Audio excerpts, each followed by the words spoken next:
and welcome to Life Less Ordinary.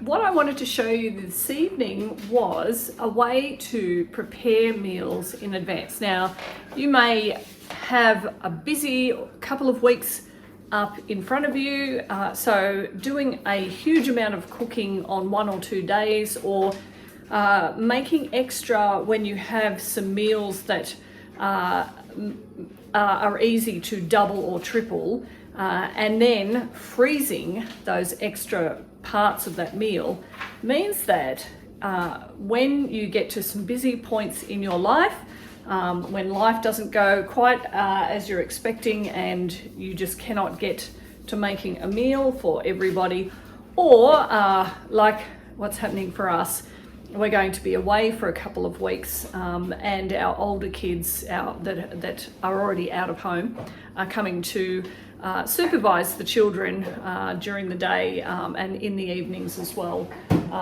So we need to prepare some meals. Now, we don't actually need to, but we are doing, or I have chosen to do that just to make everyone's life a little bit easier. So what we have done is prepare things like nachos, bolognese. So for both of those, I bought a larger amount of mince and then divided it in two, because we're going to be away for 2 weeks. So the kids can all have bolognese one night of 1 week, and then another night of another week. The same with nachos. I've cooked all the mince, all the other things that go with it. So whether it's the spaghetti to go with the bolognese, that's already in the cupboard. That just needs to be boiled before they're going to put the meal together. Same with the nachos, some fresh salad or fresh salsa type of things, grate some cheese, some corn chips, that sort of thing will be in the fridge and in the cupboard, but cooking the mince in the grand scheme of what's going on in the day for them, I'm just trying to make life a little bit easier for them and for the adult children who are looking after the kids. I've also made a couple of soups as well, and another 2 meals can be made out of frozen fish fillets, so that they're not crumbed.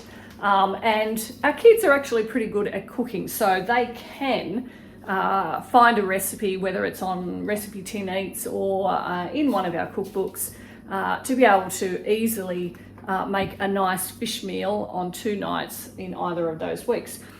So that's some of the things that I've got there, but I've also got stuff that I have already made up today and earlier on in the week out in the freezer, or one of our other freezers, so that this just adds to the 2 weeks worth of meals. So let's go and have a look. So I'm in our little pantry, and this is our freezer.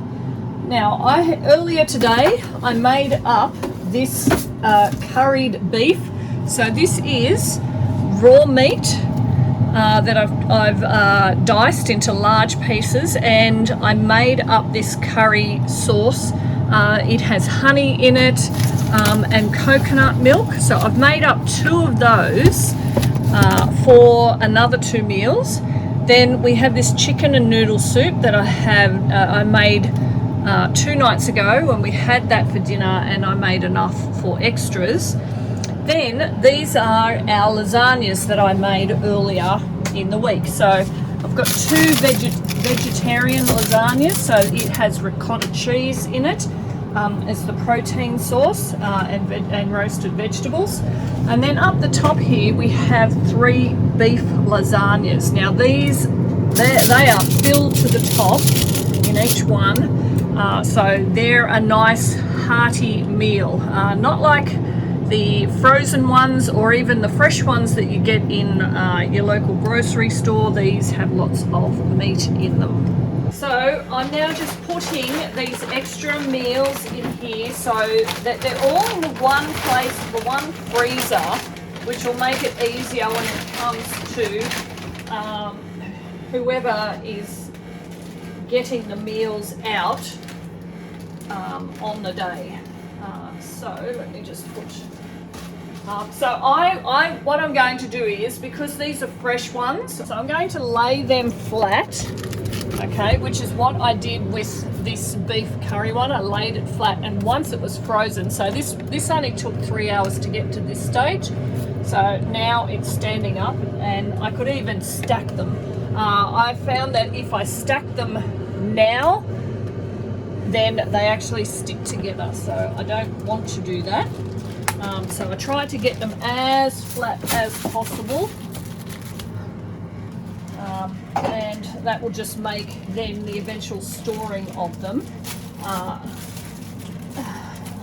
okay, and also making sure that it quite clearly says what it is, because there is nothing worse than pulling a bag of something out of the freezer, defrosting it so that's the only way you can tell what it is. So that's what I am doing. Oh, I've got more soups here.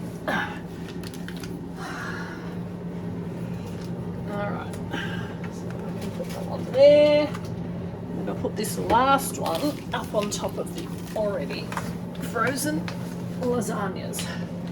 So tomorrow morning I will then, because it is evening now, tomorrow morning I'll come in and rearrange things so that it makes it easier for the kids to be able to find what they're after, and things are stacked neatly. So that is that. Anyway, this sort of way of preparing meals is, like I said earlier, handy if you're busy. There are some really great resources that I have found recipes for, and that recipe that I've used for the curry, it has intrigued me.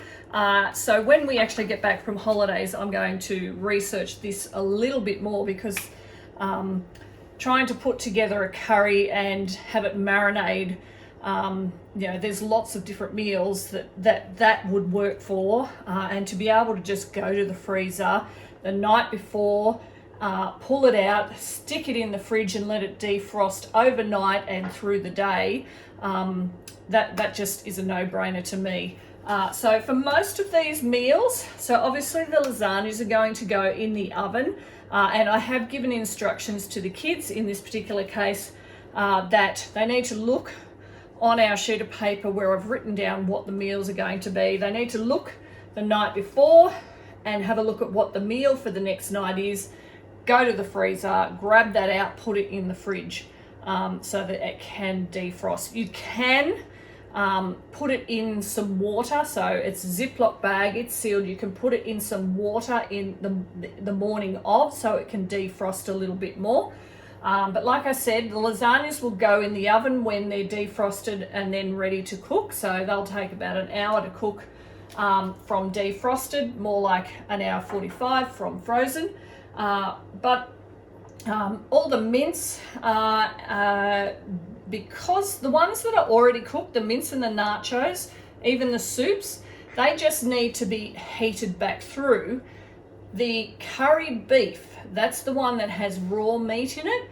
That one, I've actually written on the front of it, I've written slow cook for 6 hours.